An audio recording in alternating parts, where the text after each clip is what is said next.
Hello viewers, welcome back another video. আমি জামিল হোসেন শুভ আছি আপনাদের সাথে এবং আপনারা আছেন আমার অফিসিয়াল ইউটিউব চ্যানেল জামিল এলাইসে। সো আজকে আমরা কথা বলবো হচ্ছে এনএফসি নিয়ে।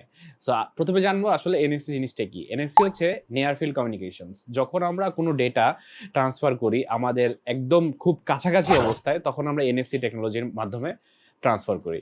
সো এটা নিয়ে আরো ডেপথ আলোচনা আছে। আমি আপনাদের সাথে অবশ্যই এটা নিয়ে আরো ডেপথ আলোচনা করব। সো আজকে আমরা হচ্ছে কথা বলবো এই টেকনোলজিটার অ্যামেজিং একটা ফিচার নিয়ে, যেটা আমরা আমাদের ফটোগ্রাফি ইন্ডাস্ট্রিতে নিয়ে আসার ট্রাই করতেছি। সো আসলে মানে এনএফসি খুবই একটা ইম্পর্টেন্ট একটা টেকনোলজি। আসলে সবারই এই এনএফসি সম্বন্ধে জানা উচিত। এই এনএফসির একটা সুষ্ঠু ব্যবহার করা উচিত। সো আজকে আমরা কথা বলবো এনএফসি নিয়েই। তো আসলে হচ্ছে এনএফসির ডেটা রেঞ্জ হচ্ছে ট্রান্সমিশন রেঞ্জ হচ্ছে মাত্র ৪ সেন্টিমিটার।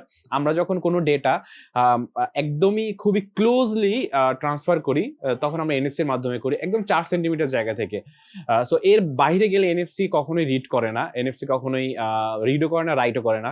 সো অবশ্যই যখন কোনো এনএফসি তে আমরা ডেটা ট্রান্সফার করি তখন অবশ্যই খুবই ক্লোজলি এই ডেটাটা ট্রান্সফার করতে হয় আমাদের। সো আসলে আজকে আমরা আমাদের ইন্ডাস্ট্রিতে আসলে কি রকম ভূমিকা রাখতেছে এই এনএফসি সেটা নিয়ে কথা বলবো। সো এনএফসি হচ্ছে আমরা এতদিন দেখে আসছি যে এনএফসি আমরা হচ্ছে ইন্ট্রো কার্ড অথবা হচ্ছে কোনো শর্টকাট ডেটা ট্রান্সফারের জন্য ইউজ করতাম। ডিজিটাল ভিজিটিং কার্ডে আমরা হচ্ছে এনএফসির একটা ভালো ব্যবহার দেখেছি ইদানিং। সো আজকে আমরা ঠিক এমনই একটা ডেটা ট্রান্সমিশন নিয়ে কথা বলবো। সেটা হচ্ছে যে আমাদের ক্লায়েন্ট আমাদের কাছে অনেকভাবেই কোশ্চেন করে যে আসলে আমরা কিভাবে তাদের ডেটাগুলো ট্রান্সফার করি।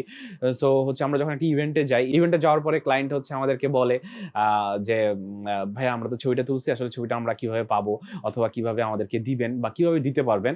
সো এটা নিয়ে আমাদের অনেক কোশ্চেন থাকে ইভেন্টে যাওয়ার পরে। সো আসলে যখন ইভেন্টে যাওয়ার পর আমরা এই কোশ্চেনগুলো পাই তখন আসলে আমরা মানে কাজের ব্যস্ততার মাঝে আমাদের যেই মানে পেজ অথবা ওয়েবসাইট অথবা ইমেল এগুলা খুব সহজে দিতে পারি না। সো এগুলা না দেওয়ার কারণে আমাদের কি হয়, একটা মিসকমিউনিকেশন ক্রিয়েট হয় আমার আর আমার ক্লায়েন্টের মাঝখানে।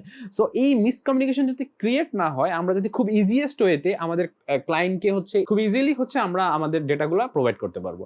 সো আসলে আমরা আজকে সেই বিষয়টাকে আরো ক্লিয়ারলি আরো ইজিলি ডেসক্রাইব করবো আপনাদের সামনে। সো হচ্ছে আমরা এই টেকনোলজিটাকে হচ্ছে খুবই হাতের কাছে নিয়ে আসছি। আমরা হচ্ছে আমাদের এই এনএফসিটাকে আমরা আমাদের ছবিতে কোড করার ট্রাই করছি। সো হচ্ছে এটা হচ্ছে একটা অ্যালবাম, ঠিক আছে? এটা মানে এখানে প্রায় ১৬০ পিস ছবি আছে। তো আমরা হচ্ছে ট্রাই করছি যে এই ১৬০ পিস ছবির মধ্যেই এনএফসিটাকে কোড করার। তাতে কি হবে, কোনো ক্লায়েন্ট যখন হঠাৎ করে মানে তার ড্রাইভ লিঙ্কটা মানে সে যখন সফট কপি দেখতে চাবে, তখন সে যাতে খুব ইজিলি তার সফট কপিগুলা পেয়ে যায় আমাদের ইন্টারনাল ডেটা সার্ভার থেকে। লাইক হচ্ছে যখন আমরা একটা ছবির উপরে আমাদের কোনো এনএফসি সাপোর্টেড কোনো ফোন বা আরএফআইডি সাপোর্টেড কোনো ফোন আমরা রাখবো, তখন হচ্ছে আমার ফোনটা আমাকে সেই ড্রাইভ লিঙ্কে নিয়ে চলে যাবে। যখন আমি একটু দেখাই আপনাদেরকে, এটা হচ্ছে আমার ফোন। সো আমার এই ফোনটা এনএফসি সাপোর্টেড ফোন। তো আমি যখন এই ফোনটা যখন এখানে টাচ করব, ঠিক আছে, টাচ করার সাথে সাথেই হচ্ছে আমার ফোনে একটা নোটিফিকেশন চলে আসছে যে আমার এনএফসিটা পাইছে, আমার ট্যাগটা পাইছে আর কি। তো আমি যখন ট্যাগটা পাওয়ার পরে আমি যখন এই ট্যাগে ক্লিক করব, তখন হচ্ছে আমি এই ছবিটা দেখতে পাবো। ঠিক আছে, এই যে সেম ছবিটা এখানেও আছে। এই যে প্রথম ছবিটা এখানে আর এই যে দ্বিতীয় ছবিটা এখানে। তো হচ্ছে এভাবেই হচ্ছে আমার ক্লায়েন্ট হচ্ছে খুব ইজিলি তার ডেটা আমাদের ইন্টারনাল ডেটাবেস থেকে, এটা আমাদের ক্লাউড স্টোরেজ ডিফারেন্ট জায়গা থেকে হইতে পারে। আমরা ডিফারেন্ট জায়গা থেকে হচ্ছে আমাদের ডেটাবেসগুলো মেইনটেইন করি। গুগল ড্রাইভ হইতে পারে, ওয়ান ড্রাইভ হইতে পারে অথবা ড্রপ বক্স হইতে পারে, মেগা হইতে পারে। তো বিভিন্ন জায়গা থেকে হইতে পারে। তো ক্লায়েন্ট যেখানে যেই ক্লায়েন্টের ডেটাবেসটা থাকবে, আমরা সেই লিঙ্কটাকেই এই ট্যাগে ইনক্লুড করে দেওয়ার ট্রাই করব। তাহলে যখন ক্লায়েন্ট হচ্ছে মানে আজ থেকে সে ১০ বছর পরেও যদি সে কখনো অ্যালবামটা বের করে সে যদি সফট কপি দেখতে চায়, তখন সে জাস্ট হচ্ছে তার এনএফসি সাপোর্টেড ফোনটাকে এটার উপর টাচ করবে, টাচ করার সাথে সাথে তাকে হচ্ছে ওই লিঙ্কে নিয়ে চলে যাবে। তাহলে তাতে কি হবে, মানে আমরা যে তাকে লিঙ্কটা সেন্ড করছি আজ থেকে ৩, ৪, ৫, ১০ বছর আগে, সে লিঙ্কটাও তাকে খুঁজতে হবে না। মানে খুবই ইজিলি হচ্ছে সে এই ডেটাবেসটা পেয়ে যাবে।